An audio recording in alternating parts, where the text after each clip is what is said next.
brought to you by Palvi Agrico. आता शेतीसाठी जे काही लागणार ते घरपोच मिळणार, तेही मोबाईलच्या एका क्लिकवर. अध्यक्ष महोदय, काल आमदारांना कॅन्टीन बंद होती, कॅन्टीनमध्ये काही खायला मिळालं नाही. आज अशी परिस्थिती आहे, मंत्रालयामध्ये कॅन्टीन सुद्धा बंद झाली, महाराष्ट्रातील हॉटेल्स बंद आहेत. महिला भगिनीमध्ये या गॅस तुटवड्यामुळे प्रचंड अस्वस्थता आहे आणि दर तर वाढवलेच. अध्यक्ष महोदय, मुंबईतील नागपुरातील 30% हॉटेल बंद झाली. पुढच्या 2 दिवसामध्ये पुन्हा सगळे हॉटेल बंद होणार आहेत. हॉटेल बंद होऊ द्यात, पण डोमेस्टिक गॅस जो पुरवठा आहे त्यावर जो तुटवडा निर्माण झाला आहे, प्रचंड भीतीचं वातावरण झालं आहे अध्यक्ष महोदय.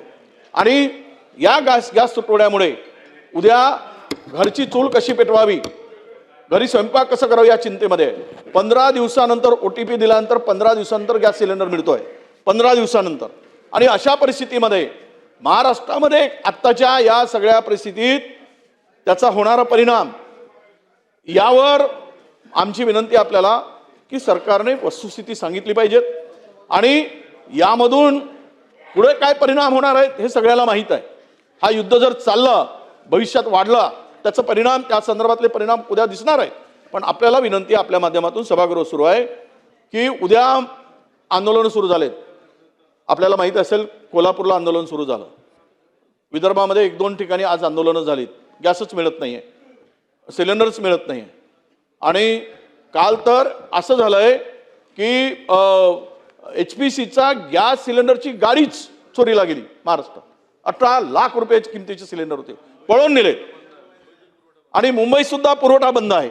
मग इतकी भयावह परिस्थिती असताना सरकारकडून निवेदन आलं पाहिजेत, सरकारने निवेदन केलं पाहिजेत, महाराष्ट्रातील जनतेला सांगितलं पाहिजेत की आता काय परिस्थिती आहे आणि ह्या परिस्थितीतून आपण कसा मार्ग काढणार आहोत, आता आपल्याकडे उपलब्धता किती आहे, तुटवडा कसा निर्माण होणार आहे, काही वाचवायचं असेल, सेव्हिंग करायचं असेल तर त्या सुद्धा सूचना सरकारकडून मिळाव्यात आणि निवेदन व्हावं, अशी आमची आपल्याकडे मागणी आहे अध्यक्ष महोदय.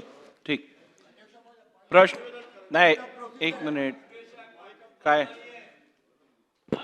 अध्यक्ष महोदय, हे सांगा.